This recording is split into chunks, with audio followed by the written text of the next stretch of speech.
বোনরে ঠকাই তাইলে ওই পারে গিয়ে আমার জবাব দিয়ে করতে হইব। কোন সাহসে তোরা আমার বাড়িতে আইছো? ভাইয়ের বাড়িতে বই নাইতে সাহস লাগে না ভাইজান। বোন যদি তুই হইতি তাহলে আমার নামে বোর্ডে বিচার দিতি না। আমি বিচার দিতে চাইছিলাম কিন্তু আমার খুচরো আমার মানা করছে, আমি দিতে পারি না।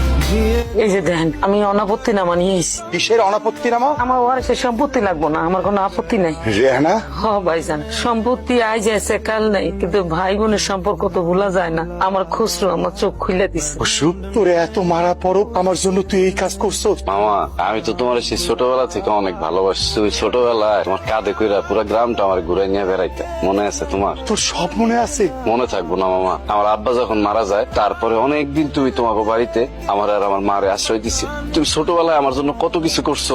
ছোটবেলা সব কথা দেখি তোর মনে আছে। কেমনে বুঝলা যায় মামা খাও? তুমি তো আসলে আমাকে বট গাছ, কিন্তু হঠাৎ করে কার কথায় তুমি আমাকে উপরে রাগ করা শুরু করলা, আমাকে দূরে সরাই দিলা, সেই হিসাবটা না আমি এখনো মিলাইতে পারিনি।